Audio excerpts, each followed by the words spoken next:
Welcome in. By now, you have heard that three F-15E Strike Eagles have been shot down in what's being acknowledged as a friendly fire incident over Kuwait. And this came out early this morning, happened last night, 11:03 Eastern Time in the United States, which was still daytime over in Iran.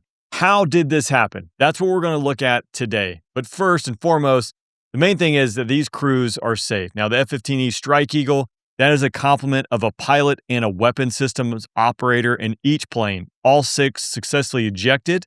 I'm not going to share their photos that are circulating online, but they were quickly picked up by Kuwaiti civilians. Some appear to have injuries that they sustained, but apparently all are doing okay and are being treated, which is the main thing here. Now, first, I want to talk about the scale and scope of this to paint a little bit of a perspective and maybe be able to place yourself in this scenario. The only thing I can really compare it to, which is apples and oranges when we talk about the complexity of this, would be a large force exercise, such as red flag. Now, the big difference is here, a red flag, there are no real air-to-air missiles or surface-air missiles that you could potentially soak up. Obviously, Operation Epic Fury, much different story. But if we look at just the administrative piece, the logistics piece of this, of having hundreds of aircraft operating in a piece of sky, this is incredibly challenging. We spend a lot of time and effort not only preparing and training, but when you go out there and execute, you're having to deal with real-world variables, radios not working, weather, all sorts of things. Now, if you inject that into a high-stress environment where there's a real potential that you might get shot down and you might be captured and become a prisoner of war, that elevates and changes things. So not only do we look at Operation Epic Fury and just the scale of this being one of the largest, if not the largest, operation in modern history, we now have an enemy that we have not really seen over the last 2 decades or so that is capable of shooting back at mass, as well as threatening numerous other countries. So in the last 48 hours, we not only have had large-scale strikes with hundreds of aircraft dropping thousands of bombs, we've had Iran returning fire with thousands of one-way attack drones, hundreds of ballistic missiles hitting 12 different countries. So very quickly, the scale, scope, complexity, and the chaos of this has escalated drastically. Now, Kuwait has a layered defensive network, especially when it comes to the air defense network, and it's built around 3 main categories: long-range Patriot missile systems like the one you see on the screen, and this is actually from a live-fire Patriot missile exercise, Sky Shield, that occurred on December 9th, 2025. So about 2 months ago. They also have a legacy system, the Hawk, which is medium-range surface-to-air missile systems, and the Sharad, which is a short-range system for low-altitude threats. Now, the Sharad optimized to hit low and slow, relatively close targets. The Hawk, an improved battery, can hit a fast jet but relies on continuous radar illumination, which if you're a Strike Eagle pilot and you are being continuously illuminated, you're detecting this and you're going to start moving your jet and threat reacting. And then you have the Patriot missile battery.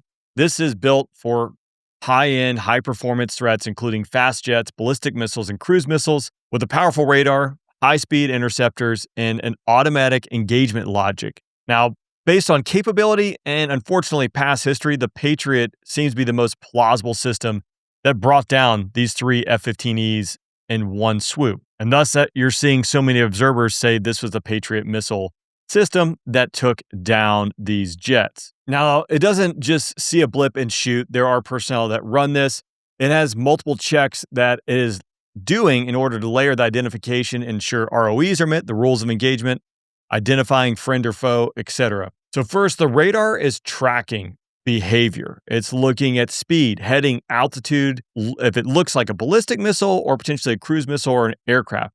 The next piece, IFF, that identification of friend or foe inside transponders. These are encrypted queries that today utilize a variety of different modes, one of which being Mode 5, the latest, where this is, again, encrypted data that is being beamed off the jet. If you ever look at FlightAware and you're seeing planes being tracked, think of this as the military's version, an encrypted, secure method of determining if a plane is friendly or not. Additionally, the Patriot has Link 16, so it's seeing the integrated air picture with fused tracks being labeled by offboard sensors, offboard personnel who are putting good guy tracks and bad guy tracks to simplify it. Additionally, the Air Tasking Order, the ATO, this tells everyone who's who and what they're doing, from fighters, cargo, tankers, what frequencies, what their missions are. So they have the flight routes, they have the tanker tracks.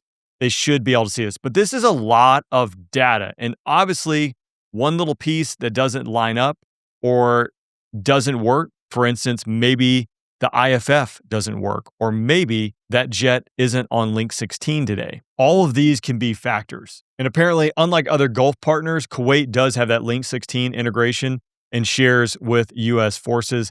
Now, again, I don't know all the details and how accurate that is. That's what's being reported on open source. But nonetheless, there could be a lot of confusion very quickly if these systems aren't fully operable or, again, one little piece is missing in the link. So in theory, these three F-15s, obviously they're not coming out of Kuwait. They're showing up in Kuwait, but they're known. They're talking to air traffic control. They're on the ATO. Their IFF should be working. Link 16 should be working. All these things should help identify the Patriot missile battery operators to ensure that these planes don't get shot down, which obviously wasn't the case here. And unfortunately, this has happened before. We've jumped back to 2003 with Operation Iraqi Freedom.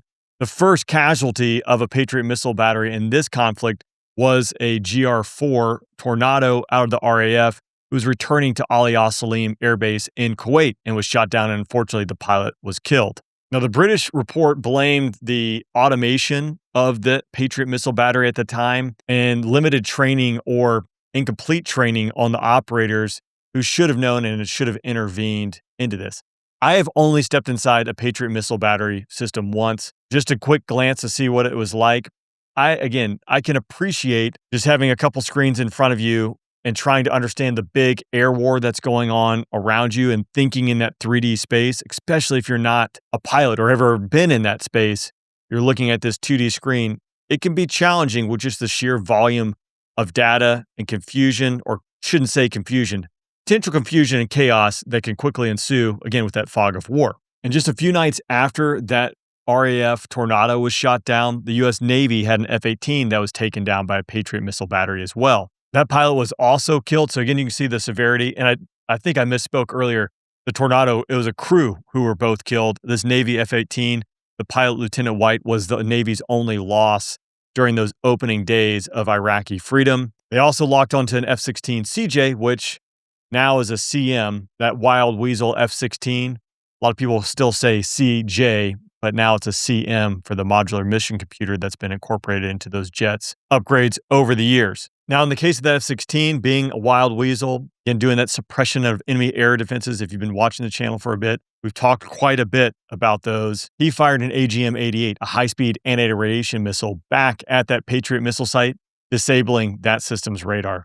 The Patriot, very capable at taking out fighter aircraft, and clearly today, we see it's still an issue. The fog of war is a very real thing. The chaos is there. What happens next?